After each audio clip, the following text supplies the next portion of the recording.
नमस्कार, मैं डॉक्टर राजेश कुमार सिंह, सहायक प्राध्यापक भूगोल, सबनारायण सिंह रामकुमार सिंह महाविद्यालय सहरसा। आज के इस वीडियो पोस्ट में मैं भारत के प्रायद्वीपीय पठार की स्थलाकृतिक विशेषताओं पर चर्चा करने जा रहा हूं। यह पार्ट 3 के छात्रों को भारत के भूगोल से संबंधित सारगर्भित विषय है और इस विषय वस्तु से प्रश्न पूछने की सर्वाधिक संभावना रहती है। और साथ ही आप जब ग्रेजुएशन करके विभिन्न प्रतियोगी परीक्षाओं की तैयारी करेंगे तो वहाँ भी इस विषय वस्तु से बहुत सारे प्रश्न पूछे जाते हैं। तो ये आपके लिए बहुत ही महत्वपूर्ण विषय वस्तु है, इसे गंभीरता से सुने समझें। तो आइए अब हम विषय वस्तु पर आते हैं। भारत का प्रायद्वीपीय पठार मध्यवर्ती मैदान के दक्षिण में लगभग 16 लाख वर्ग किलोमीटर क्षेत्र में त्रिभुजाकार आकृति में विश्व का प्राचीनतम भौतिक संरचना का प्रदेश है। इसकी औसत ऊंचाई 500 से 700 मीटर और सामान्य ढाल उत्तर पश्चिम से दक्षिण पूर्व की ओर है। हम इस लेख में भारत के प्रायद्वीपीय पठार के स्थलाकृतिक विशेषता के बारे में बात कर रहे हैं।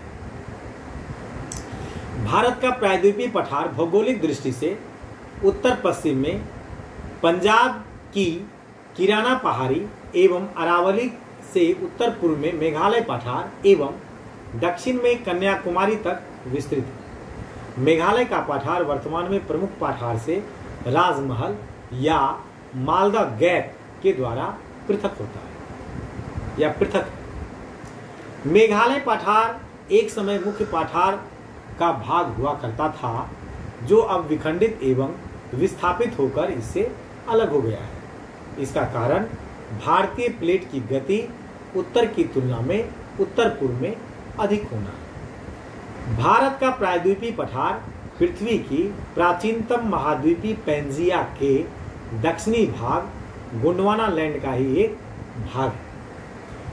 इसी कारण इसमें पृथ्वी की प्राचीनतम शैल संरचनाएं एवं भौतिक संरचनाएं पाई जाती है। इसमें दीर्घकाल से भूगर्भिक क्रियाओं के कारण उत्थान, धसान, वलन, भ्रंशन, ज्वालामुखी क्रिया सहित विविध भूगर्भिक क्रियाएं घटित होती रही। इसी कारण यहाँ द्वितीय श्रेणी की विविध प्रकार की भौतिक आकृतियां विकसित हुई। दीर्घकाल से अंतर्जात बलों के साथ ही बहिर्जात बल का प्रभाव बने रहने के कारण यहाँ अनाच्छादन की प्रक्रिया घटित होती रही। इसी कारण यह एक कटा-छटा जीर्ण शीर्ण पठार है, जहाँ विषम धरातल पाई जाती है।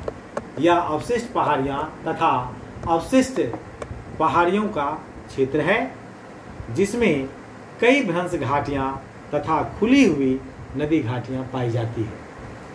इन भौतिक आकृतियों से पठार की उच्चावच विशेषता निर्धारित होती है।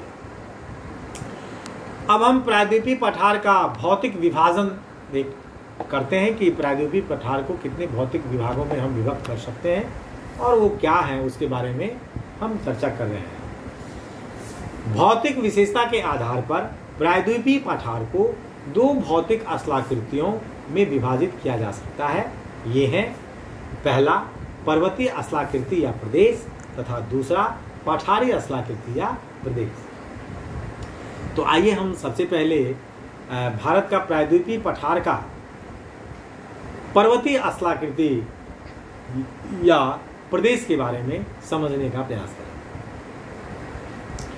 भारतीय प्रायद्वीपीय पठार में कई पर्वतीय क्षेत्र एवं पहाड़ियां स्थित हैं, जो मुख्य पठार को कई छोटे छोटे पठारों में विभाजित करता है। इसमें अरावली उत्तर पश्चिम में स्थित भारत एवं विश्व की प्राचीनतम वलित पर्वत है। इसकी उत्पत्ति प्री कैम्ब्रियन काल में धारवाड़ संरचना की चट्टानों में वलन पड़ने से हुई। वर्तमान में अरावली अवशिष्ट पर्वत के रूप में है। इसकी ऊंचाई उत्तर की ओर मात्र 300 मीटर तक रह गया है। दक्षिण में इसकी ऊंचाई 700 मीटर से अधिक है। यहाँ गुरु शिखर इसकी सर्वोच्च शिखर है। राजस्थान में अरावली को जग्गा की पहाड़ी एवं हर्षनाथ की पहाड़ी तथा दिल्ली में दिल्ली रिज कहते हैं। अरावली एक प्रमुख जल विभाजक है जो सिंधु एवं गंगा के मैदान को पृथक करता है। अरावली के बाद प्री कैम्ब्रियन काल के अंत में विंध्यन संरचना में वलन पड़ने से विंध्यन पर्वतीय क्षेत्र का निर्माण हुआ। इसका विस्तार पूर्व में बिहार एवं झारखंड से पश्चिम में मध्य प्रदेश एवं गुजरात तक है। यह भी एक अवशिष्ट पर्वत है। कैमूर एवं बराकर की पहाड़ियां विंध्यन के ही भाग हैं। अंतिम क्रीटेशियस काल में विंध्यन पर्वत के दक्षिण में नर्मदा की भ्रंश घाटी का निर्माण हुआ। इस भ्रंशन क्रिया के कारण विंध्यन का दक्षिणी भाग भ्रंश कगार में परिवर्तित हो गया। विंध्यन पर्वत के बाद जुरासिक काल में ज्वालामुखी क्रिया के फलस्वरूप राजमहल की पहाड़ियां का निर्माण हुआ। यह बिहार एवं झारखंड की सीमा यानी पूर्वी भाग पर स्थित है।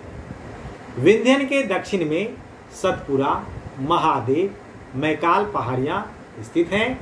इनकी उत्पत्ति भ्रंशन क्रिया के फलस्वरूप हुई। सतपुरा एक ब्लॉक पर्वत है। इसके उत्तर में नर्मदा भ्रंश तथा दक्षिण में ताप्ती भ्रंश स्थित है। सतपुरा की सर्वोच्च चोटी धूपगढ़ महादेव पहाड़ी में स्थित है। इसके पूर्व में मैकाल की पहाड़ी स्थित है जिसकी सर्वोच्च चोटी अमरकंटक है। अमरकंटक से ही, यहाँ ध्यान दीजिएगा, अमरकंटक से ही जो है सो सोन नदी निकलती है। सतपुरा के दक्षिण में सतलामा एवं अजंता की पहाड़ियां हैं जिसके उत्तर में भ्रंश कगार पाए जाते हैं। प्रायद्वीपीय पठार पर पश्चिमी तट के समानांतर पश्चिमी घाट पर्वत स्थित है।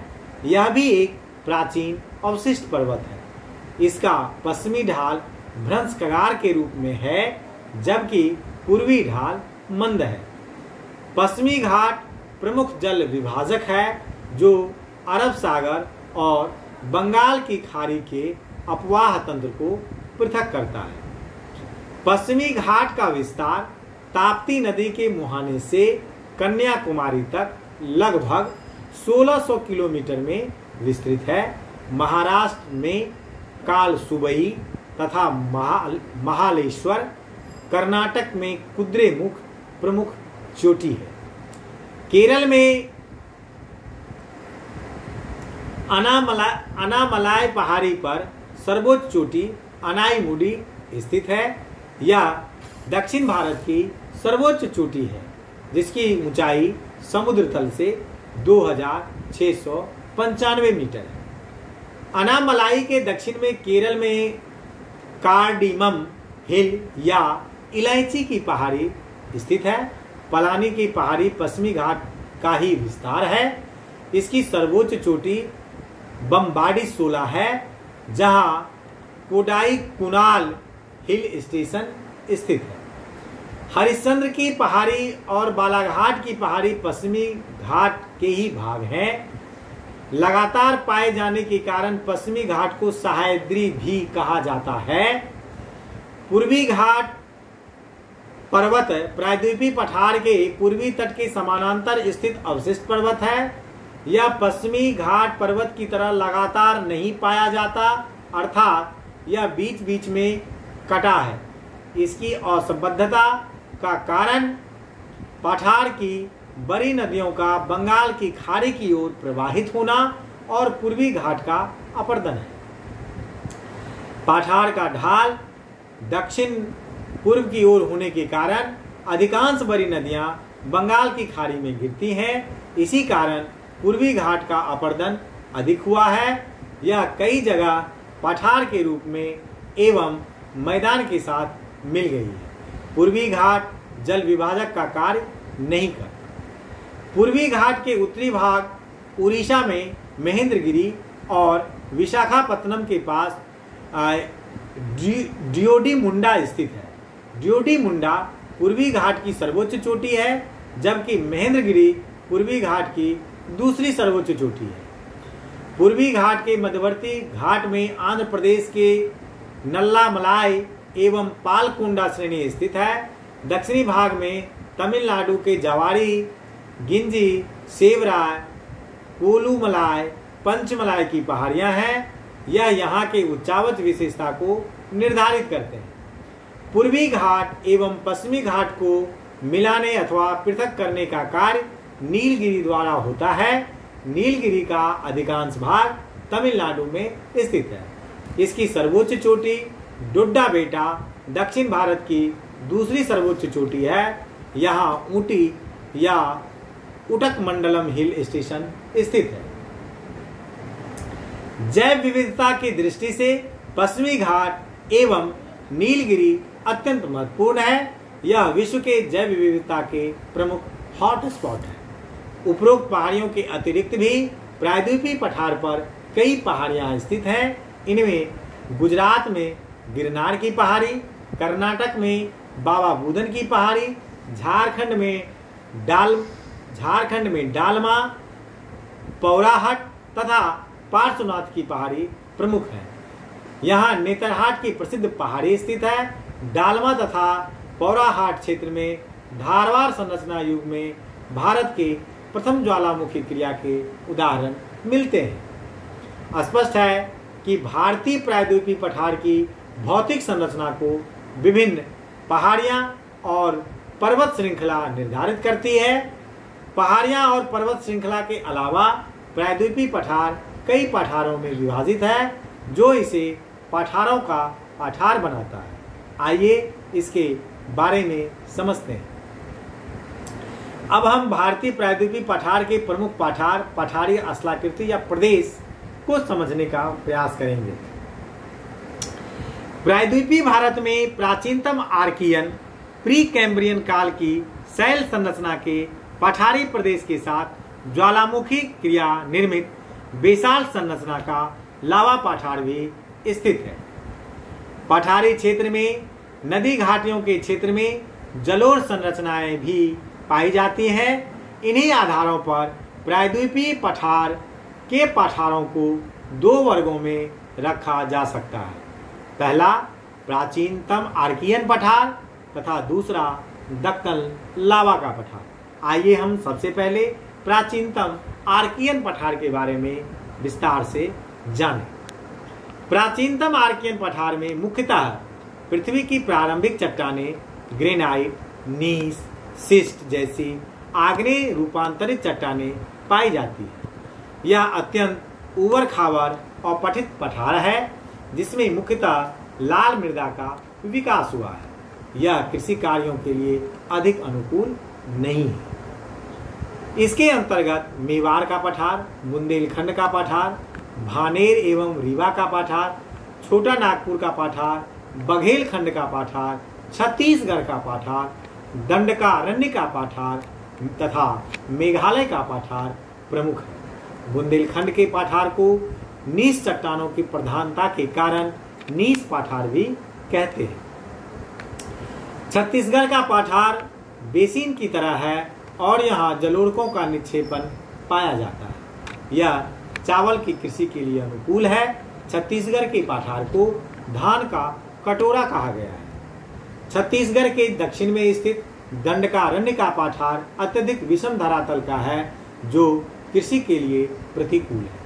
मेघालय का पठार मुख्य पठार का भाग है, लेकिन यहाँ स्थित गारो, खासी और जयंतिया पहाड़ियों की उत्पत्ति हिमालय के साथ हुई है। हिमालय के उत्थान के समय मेघालय पठार पर भी उत्थान हुआ और पहाड़ियों का निर्माण हुआ। आइए अब हम दक्कन लावा पठार के बारे में विस्तार से जानें। छोटा नागपुर पठार पर हिमालय के तीनों उत्थान के प्रमाण मिलते हैं। प्रायद्वीपीय पठार पर लगभग 13.5 करोड़ वर्ष पूर्व क्रिटेशियस काल में ज्वालामुखी क्रिया या ज्वालामुखी उद्गार की क्रिया हुई। इसके कारण मैग्मा के सतह पर जमने से दक्कन लावा पठार का निर्माण हुआ। यह दक्कन ट्रैप संरचना से निर्मित पठार है। यहाँ की बैसाल्ट चट्टानों में विखंडन या अपक्षय से काली मिट्टी का निर्माण हुआ है। इसे रेगुर मिट्टी कहते हैं। यह मिट्टी कपास की कृषि के लिए सर्वाधिक उपयुक्त है। दक्कन लावा पठार का सर्वाधिक विस्तार महाराष्ट्र में है। महाराष्ट्र का पठार दक्कन लावा पठार का ही क्षेत्र है। इसके अतिरिक्त गुजरात में काठियावाड़ा पठार, मध्य प्रदेश में मालवा पठार, तेलंगाना में तेलंगाना का पठार, कर्नाटक में मैसूर एवं बंगलुरु उच्च भूमि, तमिलनाडु में कोयम्बटूर और मादुरई लावा पठार का क्षेत्र है। स्पष्ट है कि प्रायद्वीपीय पठार के अंतर्गत कई पठार पाए जाते हैं। इसी संदर्भ में इसे पठारों का पठार कहते हैं। यहाँ छोटे पठार भी कई पठार में विभक्त हैं, जैसे झारखंड में पाट पठार, रांची का पठार, कोडरमा का पठार, गिरिडीह का पठार, हजारीबाग का पठार स्थित है। हम आशा करते हैं इस लेख ने आपको भारत का प्रायद्वीपीय पठार को समझने में सहायता की। हमारा सुझाव है कि आपको ऐसे टॉपिक्स पढ़ते समय अपने साथ एटलस अवश्य रखना चाहिए। अगर आपको इस विषय वस्तु को समझने में कोई भी कठिनाई हो रही हो तो आप मुझसे मेरे व्यक्तिगत मोबाइल नंबर 9470786423 पर 24x7 कभी भी बात करके और अधिक जानकारी ले सकते हैं। धन्यवाद।